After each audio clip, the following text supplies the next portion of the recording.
इस वीडियो में हम बात करेंगे आप अपना बिजनेस प्लान कैसे बनाएं ऑन पेपर।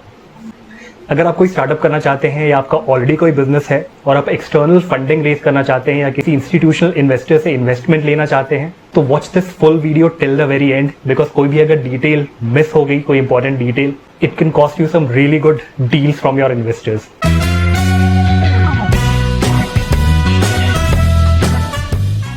हेलो गाइस, मैं हूं Prateek and welcome to your very own YouTube channel. Institutional investors से इन्वेस्टमेंट लेने के लिए या कोई भी एक्सटर्नल फंडिंग लेने के लिए कुछ फंडामेंटल स्टेप्स होते हैं जिनके थ्रू प्रोसेस को फ्लो कराना पड़ता है। ये कोई फिक्स्ड वेल डिफाइंड स्टेप्स नहीं है, बट जनरली ये वर्क फ्लो होता है। सबसे पहले आपको उनका अटेंशन लेना पड़ेगा, मतलब उन्हें कैसे भी करके आपको अपना इन्वेस्टमेंट डेक या इन्वेस्टमेंट पिच दिखाना पड़ेगा। आपका जो पिच डेक है, पिच प्रेजेंटेशन है, it is basically a 8 to 10 slide presentation which just gives a brief overview of your business plan, your strategy and your financial plans. ये बहुत ज़्यादा अट्रैक्टिव होना चाहिए ताकि ये उनकी अटेंशन ग्रैब कर सके। ये किसी सेल्स पिच की तरह या एडवर्टाइजमेंट की तरह ये थोड़ा लाउड और थोड़ा रेटोरिक हो सकता है। Anything which sparks their interest and they want to know more about your business, it will work. एक बार आपके इन्वेस्टमेंट पिच की तरफ उनका ध्यान गया और अब इन्वेस्टर्स इंटरेस्टेड है आपके बिजनेस में और ज्यादा जानने के लिए, अब उन्हें आपको अपना डिटेल्ड बिजनेस प्लान दिखाना पड़ेगा। जो बिजनेस प्लान है वो ज्यादा ग्राउंडेड, ज्यादा रियलिस्टिक होना चाहिए। आपके पिच की तरह वो थोड़ा हाई फाई या थोड़ा रिटोरिक नहीं हो सकता। It should be based on actual numbers, actual calculations and some solid assumptions. अब जब आपको समझ आ गया कि बिजनेस प्लान होता क्या है और कहाँ यूज होता है, अब जानते हैं कि बिजनेस प्लान के अंदर क्या होता है। बिजनेस प्लान का जो मोस्ट इंपॉर्टेंट पार्ट है वो है फाइनेंशियल प्रोजेक्शंस, यानी अगले 5 सालों में आपकी कंपनी के एक्सपेंसेस क्या होंगे, कॉस्ट क्या होगा और कैश इनफ्लो या रेवेन्यू के सोर्सेस क्या होंगे, और इन दोनों के बेसिस पे आपका नेट इनकम यानी कि नेट प्रॉफिट या नेट लॉस क्या होगा। This is the main thing, the most important thing जिसमें कि इन्वेस्टर्स को इंटरेस्ट है, क्योंकि इन्वेस्टर्स आपके कोई रिलेटिव तो है नहीं कि आपके बिजनेस में पैसे डालेंगे। They are only interested in their returns. जैसे हम कोई स्टॉक मार्केट में जब पैसे इन्वेस्ट करते हैं तो हम ये चाहते हैं कि हमारे पैसे कुछ सालों में डबल हो जाए। जब हम किसी वेल एस्टैब्लिश कंपनी में या किसी लार्ज कैप कंपनी में इन्वेस्ट करते हैं, जैसे कि रिलायंस या आईटीसी या गोदरेज वगैरह, तो वो कभी भी एकदम से बिल्कुल अप या एकदम से बिल्कुल डाउन नहीं होता। वो एक स्टेडी पेस पे स्लोली ग्रो करता रहता है और हम इस उम्मीद में रहते हैं कि चलो अगले 5 सालों में या 10 सालों में ओवर अ पीरियड हमें अच्छा रिटर्न मिल जाएगा। लेकिन स्टार्टअप्स की स्टोरी बिल्कुल डिफरेंट होती है।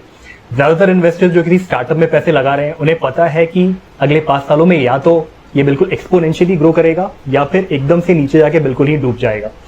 अब आपका काम है उन्हें इस बात के लिए कन्विंस करना कि अगले कुछ सालों में आपकी कंपनी की वैल्यूएशन मल्टीफोल्ड ग्रो करेगी और इसलिए उनकी जो होल्डिंग है आपकी कंपनी पे वो भी प्रोपोर्शनेटली ग्रो करेगी। अब फाइनेंशियल प्रोजेक्शंस जो कि मेन पार्ट होता है बिजनेस प्लान का, उसके अलावा जो चीजें होती है बिजनेस प्लान में वो पहले डिस्कस करते हैं। ये जो initial part of business plan है, कई बार उसे एक सेपरेट डॉक्यूमेंट में भी डालते हैं जिसे कि बिजनेस स्ट्रैटेजी कहते हैं। लेकिन मेनी टाइम्स इन्वेस्टर्स का इंटरेस्ट होता है कि आप सिंगल कंपाइल्ड डॉक्यूमेंट में बिजनेस स्ट्रैटेजी और फाइनेंशियल प्रोजेक्शंस या बिजनेस प्लान ये करके कंप्लीट एक कंसोलिडेटेड बिजनेस प्लान बनाए। So we'll assume that we are making a consolidated business plan which includes the main part which is the financial projections as well as the introductory part which is the business strategy as well.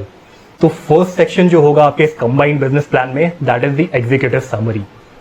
इसमें आप short में अपने business के बारे में सब कुछ बताएंगे, मतलब आपका बिजनेस क्या है, आपकी कंपनी का विजन और मिशन क्या है, आप क्या सर्विस या प्रोडक्ट देना चाहते हैं अपने कस्टमर्स को, आपकी लीडरशिप टीम में कौन कौन है, आपके एम्प्लॉयज कितने हैं और कौन कौन है। साथ ही फाइनेंशियल प्रोजेक्शंस भी बहुत शॉर्ट में, बहुत ब्रीफ में, फ्यू लाइंस में वो भी इसमें मेंशन होना चाहिए। इसके बाद आता है कंपनी डिस्क्रिप्शन। कंपनी डिस्क्रिप्शन में आपको डिटेल्स में अपने स्ट्रेंथ्स बताने हैं, मतलब क्या प्रॉब्लम है सोसाइटी की जो आप सॉल्व करना चाहते हैं अपने बिजनेस से और क्या सोल्यूशन होगा उस प्रॉब्लम का, आपके टारगेट कस्टमर्स कौन हैं, आपके कॉम्पिटिटर्स कौन हैं और आपकी क्या स्ट्रेंथ है जिससे कि आप उनसे बेटर हैं, आप क्या डिफरेंट करने वाले हैं अपने कॉम्पिटिटर्स से जिसकी वजह से लोग आपको चूज करेंगे, उसके ऊपर आपकी कंपनी की एक्सपर्टीज क्या है। फॉर एग्जाम्पल सपोज आप डिजिटल मार्केटिंग एजेंसी स्टार्ट कर रहे हैं, तो आपके फाउंडर्स की डिजिटल मार्केटिंग के फील्ड में क्या एक्सपीरियंस है, क्या एक्सपर्टीज है, क्या नॉलेज है। एक तरह से इस सेक्शन में आप अपनी कंपनी की जम के तारीफ करने वाले हैं, उसके सारे पॉजिटिव्स बताने वाले हैं। नेक्स्ट सेक्शन है मार्केट एनालिसिस। इसमें आपको आपका टारगेट मार्केट का साइज क्या है, उसके फ्यूचर के ग्रोथ प्रोस्पेक्ट्स क्या है अगले 5 या 10 सालों में, इसमें कस्टमर्स कितने हैं, उनके प्रोफाइल्स क्या हैं, आपके कॉम्पिटिटर्स कौन हैं, वो क्या कर रहे हैं, आप क्या डिफरेंट करने वाले हैं अपने कॉम्पिटिटर्स से, ये सब कुछ आपको मार्केट एनालिसिस के अंदर डालना चाहिए। Next, organisation and management. इसमें आपके ऑर्गेनाइजेशन का लीगल स्ट्रक्चर क्या है, मतलब आपकी कंपनी प्राइवेट लिमिटेड है या 1% कंपनी है या पब्लिक कंपनी है, आपकी कंपनी में क्या क्या फंक्शंस होंगे, हर फंक्शन का क्या साइज होगा, हर फंक्शन का हेड कौन होगा, साथ ही आपकी लीडरशिप टीम में कौन कौन है, उनके प्रोफाइल्स क्या है, उनके रेज्यूमेस भी आपको यहाँ अटैच करने चाहिए और वो कैसे सक्सेसफुली लीड कर पाएंगे आपकी कंपनी को, ये सब बातें आपको यहाँ मेंशन करनी चाहिए। देन जो अदर इंपॉर्टेंट सेक्शंस आते हैं वो है आपका प्रोडक्ट लाइन या सर्विस लाइन, जिसमें आप बताएंगे आपके प्रोडक्ट्स क्या हैं, आपके सोल्यूशन क्या हैं आप जो लोगों को दे रहे हैं, आपके प्रोडक्ट की लाइफ साइकिल क्या है। नेक्स्ट आता है आपका मार्केटिंग या सेल्स स्ट्रैटेजी। आप ऑनलाइन अपना प्रमोशन करने वाले हैं या नेटवर्किंग के थ्रू आप कस्टमर्स एक्वायर करने वाले हैं, आपकी कस्टमर्स को रिटेन करने की स्ट्रैटेजी क्या है, ये सब चीज़ें बिल्कुल डिटेल्स में आपको सेल्स एंड मार्केटिंग स्ट्रैटेजी के अंडर लिखना चाहिए। अब फाइनेंशियल प्रोजेक्शंस के जस्ट पहले आप अपनी फंडिंग रिक्वेस्ट का सेक्शन डालोगे। इसमें आप मेंशन करोगे कि आप कितनी फंडिंग एक्सपेक्ट कर रहे हो, इस फंडिंग को अगले 5 सालों में आप कैसे खर्च करने वाले हो, किन किन चीज़ों पे, और क्यूमुलेटिवली हर साल या हर क्वार्टर आप कितना खर्च करने वाले हो। आप डेट के फॉर्म में फंडिंग एक्सपेक्ट कर रहे हो या इक्विटी के फॉर्म में, और अपनी ओनर्स इक्विटी को आप कितने % तक डाइल्यूट करने को तैयार हो, ये सब चीज़ें आपको फंडिंग रिक्वेस्ट में लिखना चाहिए। अब इन सब के बाद फाइनली आता है हमारा मेन पार्ट, जो कि है financial projections of your business. इसमें आपको डिटेल फाइनेंशियल प्लानिंग अगले 5 सालों की प्रेफरेबली एक एक्सेल में डिटेल कैलकुलेशन के साथ आपको दिखाना चाहिए। इसमें forecasted income statement, forecasted balance sheets, forecasted cash inflow and outflow statements for the next 5 years आपको दिखाने चाहिए। इसमें जो भी आपने एजम्पशंस किए हैं कैलकुलेशन में वो भी आपको क्लियरली मेंशन करना चाहिए। फॉर एग्जांपल, अगर आपने एज्यूम किया है कि एक सॉफ्टवेयर डेवलपर की सैलरी 30,000 पर मंथ है, या एक मार्केट रिसर्च सॉफ्टवेयर है जिसका subscription fees 60,000 rupees per month है, तो इस तरह के सारे एजम्पशन जो भी आपने अपने कॉस्ट कैलकुलेशंस या कैश इनफ्लो कैलकुलेशंस में किए हैं वो सब भी आपको इसमें क्लियरली मेंशन करना चाहिए। अब जो आपके बिजनेस प्लान में फाइनेंशियल प्रोजेक्शंस से रिलेटेड कैलकुलेशंस होते हैं, उसका मैं एक सैम्पल एक्सेल शीट दिखा रहा हूँ। इसे देखकर आपको एक जनरल आइडिया होगा और आप उसी के बेसिस पे आप भी अपना फाइनेंशियल प्रोजेक्शंस क्रिएट कर सकते हैं। अब इसमें सबसे पहले आता है आपका स्टार्टिंग पॉइंट, मतलब आप जब जा रहे हैं फंडिंग के लिए उस टाइम आपके ऑलरेडी जो एसेट्स आपने परचेज करे हुए हैं, जो एक्सपेंसेस आपने करे हुए हैं, और जो भी आपके लाइबिलिटीज़ हैं यानी सोर्सेज ऑफ फंड है, वो सब भी आपको क्लियरली दिखाना पड़ेगा स्टार्टिंग पॉइंट में, यानी कि अभी के टाइम में आपके क्या फाइनेंशियल पोजीशंस हैं। तो इसमें आपके जो फिक्स्ड एसेट्स हैं, real estate, lease hold improvement, equipments, furniture, vehicle, गाड़ियाँ वगैरह, ये सब इनका जो आपने कॉस्ट पे किया हुआ है और इनके जो डिप्रिसिएशन कितने ईयर्स ये डिप्रिशिएट हो गए हैं, ये सब आपको दिखाने होंगे। Then operating capital like pre owning salaries and wages, prepaid insurance premiums, inventory, legal and accounting fees, rent deposits, इस तरह के जो कैपिटल इस तरह के जो ऑपरेटिंग कैपिटल रिलेटेड एसेट्स हैं आपके, वो आपको यहाँ दिखाने होंगे। देन आपको सोर्सेज ऑफ फंडिंग जो आपने ऑलरेडी ले चुके हैं, like owners equity, outsider investors, if any debts और लोन्स एक्सेट्रा, तो ये सब जो लाइबिलिटीज़ है बेसिकली वो भी आपको यहाँ दिखाने पड़ेंगे। इसके बाद आता है आपके एक्सपेंस का सेक्शन। जो फर्स्ट मेजर एक्सपेंस होता है वो एम्प्लॉयज़ का पेरोल होता है। तो इसमें सारे एम्प्लॉयज़ आपको लाइन से लिखने पड़ेंगे, लाइक ओनर जो है वो कौन है, उनका नाम, उनका जो सैलरी है month wise. Initial first year में आपको सारे डिटेल्स मंथ वाइज करनी चाहिए एज अ जनरल रूल, और बाकी के 2nd to 5th ईयर में आप उसको क्वार्टरली कर सकते हैं या फिर ईयरली भी कर सकते हैं, इट डिपेंड्स, आपकी मर्जी। इस सैम्पल में ओनर, उनका नाम और उनका जो मंथली सैलरी है वो यहाँ पे आएगा पूरे पहले फर्स्ट ईयर के लिए। देन फिर जितने भी फुल टाइम एम्प्लॉयज़ हैं, जितने भी पार्ट टाइम एम्प्लॉयज़ हैं, इसके बाद अदर जो आप पेरोल के अलावा जो बेनिफिट्स देते हो अपने एम्प्लॉयज़ को, like Medicare, social security, employee pension programme, इस तरह की चीज़ें अगर आप स्पेंड करते हो अपने एम्प्लॉयज़ पे, तो वो भी आपको मंथली जो अमाउंट आप है वो आपका प्रोडक्शन आपको क्लियरली यहाँ लिखना पड़ेगा। ये हो गया आपके फर्स्ट ईयर का। देन आपके 2nd से जो 5th ईयर वो आपको ईयरली मेंशन करना पड़ेगा। मतलब इसमें 3rd ईयर तक है, बट एक्चुअली प्रेफरेबली आप 5th ईयर तक करेंगे मोस्टली, क्योंकि आप इन्वेस्टर्स की वही डिमांड होती है। तो इसमें आप देख रहे हो कि सिमिलर चीज़ आप ईयर वाइज देख रहे हैं आपको। देन आता है आपका सेल्स फोरकास्ट का पार्ट, यानी कि जो आपका मेजर कैश इनफ्लो है उसका फोरकास्ट आप यहाँ पे क्रिएट करोगे मंथ वाइज। फर्स्ट ईयर में वंस अगेन आपको मंथ वाइज सारे प्रेडिक्शंस करने पड़ेंगे। तो इसमें आप देख रहे हो कि हर एक प्रोडक्ट, सपोज आपकी कंपनी के 3-4 प्रोडक्ट्स हैं, तो प्रोडक्ट 1, प्रोडक्ट 2, प्रोडक्ट 3, उन सब के कितने यूनिट सेल हुए, कितना उनका यूनिट कॉस्ट है, और टोटल सेल्स कितना हुआ उससे, और कॉस्ट ऑफ गुड सोल्ड कितना लगा, और सेल्स माइनस कॉस्ट आपका मार्जिन हो गया। सिमिलरली आप ये सारा कैलकुलेशन सारे प्रोडक्ट्स के लिए करोगे, मंथ वाइज करोगे, और एंड में एनुअल टोटल्स भी करोगे। इसके बाद ये सेम चीज़ आता है फर्दर ईयर्स के लिए, यानी कि सेकेंड ईयर से लेके 5th ईयर तक आपका जो सेल्स फोरकास्ट है वो भी आपको यहाँ क्लियरली लिखना पड़ेगा। इसमें ये मंथ वाइज है, पर आप चाहे तो क्वार्टरली, फर्स्ट ईयर का तो मंथ वाइज करना ज़रूरी है, बट सेकेंड से 5th ईयर का आप चाहे तो क्वार्टरली या ईयरली भी कर सकते हैं।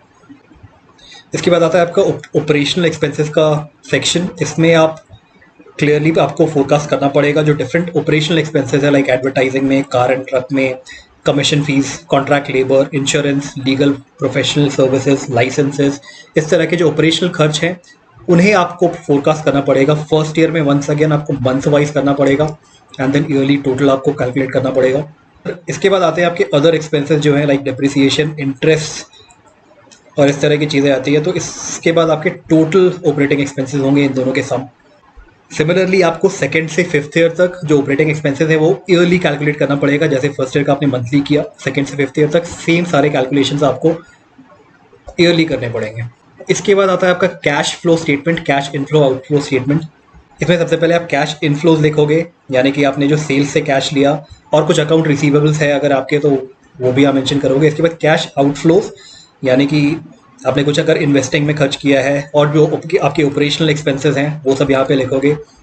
इसके बाद कुछ अगर फाइनेंसिंग एक्टिविटीज़ में कुछ खर्च किया है, यानी कि आपने लोन को रीपे किया है या कुछ इंटरेस्ट पे किया है, ओनर्स को अगर आपने कुछ डिविडेंड पे किया है, कुछ क्रेडिट पे इंटरेस्ट पे किया है, इस तरह की चीज़ें आप यहाँ लिखोगे। तो ये सब आपके कैश आउटफ्लोज हो गए। देन यहाँ पे कैश बैलेंस जो आता है एंड में, वो भी आप लिखोगे। तो ये भी आपको फर्स्ट ईयर में मंथ बाय मंथ आपको प्रेडिक्ट करना पड़ेगा, like all other things, and and में ईयरली टोटल आपको फर्स्ट ईयर का लिखना पड़ेगा। सिमिलरली यही सेम चीज़ें आपको सेकेंड से लेके 5th ईयर तक करना पड़ेगा। इस सैम्पल में ये मंथली कर रखा है, आप चाहो तो सेकेंड से 5th ईयर में ईयरली या क्वार्टरली भी कर सकते हो, ये सब प्रोडिक्शन। इसके बाद आता है आपका इनकम स्टेटमेंट। फर्स्ट ईयर में वंस अगेन आपको ये मंथली करना पड़ेगा, यानी कि सारे प्रोडक्ट्स से आपके जो रेवेन्यू आए मंथ बाय मंथ वो आपको लिखना है। देन जो कॉस्ट ऑफ गुड सोल्ड है सारे प्रोडक्ट्स का मंथ बाय मंथ आपको वो भी लिखना पड़ेगा। Then total cost of good sold, इससे आपको ग्रॉस मार्जिन मिला। इसके बाद जो ऑपरेटिंग एक्सपेंसेस वो भी आपको इससे सब्ट्रैक्ट करना पड़ेगा। एक बार जब आपने ऑपरेटिंग एक्सपेंसेस सब्ट्रैक्ट कर दिया, देन अदर एक्सपेंसेस सब्ट्रैक्ट करो। एंड में जाके आपको इनकम बिफोर टैक्स आएगा, फिर आप उसमें जो भी टैक्स रेट है आपका वो लगाओगे। इसके बाद एंड में आपको नेट प्रॉफिट आएगा। सिमिलरली ये सेम कैलकुलेशन जो इनकम स्टेटमेंट का है वो आपको सेकेंड से 5th ईयर पे भी करना है, लेकिन ये ईयरली होगा। और नेट प्रॉफिट इस तरह से आप जो सारे ईयर्स का निकाल पाओगे। और फिर एंड में आता है आपका प्रेडिक्टेड बैलेंस शीट। हर ईयर के एंड में, यानी कि फर्स्ट ईयर के एंड में, सेकेंड ईयर से लेके पूरे 5th ईयर के एंड तक में हर ईयर का आप बनाओगे। जो भी आपके एसेट्स हैं, current assets, fixed assets, then liabilities. तो ये प्रोजेक्टेड बैलेंस शीट भी आपको फर्स्ट 5 ईयर्स का बनाना पड़ेगा। ये जो आपका फाइनेंशियल प्रोजेक्शंस का सेक्शन है, इसमें आप चाहें तो ग्राफ्स, चार्ट्स और ट्रेंड लाइंस वगैरह भी इंक्लूड कर सकते हैं अपने रिप्रेजेंटेशन को ज़्यादा अट्रैक्टिव और ज़्यादा पिक्चरस्क बनाने के लिए। फाइनेंशियल प्रोजेक्शंस के बाद आपके बिजनेस प्लान में लास्ट में एक अपेंडिक्स का सेक्शन भी आता है। इसमें आप कुछ भी एक्स्ट्रा अटैचमेंट्स है, जैसे कि कोई लीगल डॉक्यूमेंट, कोई परमिट या कोई पेटेंट या कोई इंटेलेक्चुअल प्रॉपर्टी राइट्स से रिलेटेड डॉक्यूमेंट्स, आपकी क्रेडिट हिस्ट्रीज, रेज्यूमे, आपके प्रोडक्ट के पिक्चर्स या कोई लेटर ऑफ रेफरेंस है अगर किसी से आपको, तो ये इस तरह की चीज़ें आप एंड में अटैच कर सकते हैं अपेंडिक्स वाले पार्ट में। So guys, I really hope आपको ये क्लियरली समझ में आया होगा कि बिजनेस प्लान कैसे बनाते हैं, इसमें क्या चीज़ें इंक्लूडेड होती हैं और बिजनेस प्लान होता क्या है। आई एम श्योर आप इन सब के बेसिस पे अपने बिजनेस का बिजनेस प्लान बहुत इजीली बना पाएंगे। अगर ऐसा है तो इस वीडियो को लाइक कर दीजिए और इस चैनल को सब्सक्राइब जरूर कर लीजिए, क्योंकि फ्यूचर में भी इस तरह के वैल्यूएबल और लर्निंग वाले कंटेंट हम आप तक लाते रहेंगे, उसे आप बिल्कुल मिस मत करना। सो गाइस, इस वीडियो में इतना ही। Thanks a lot for watching. Bye bye.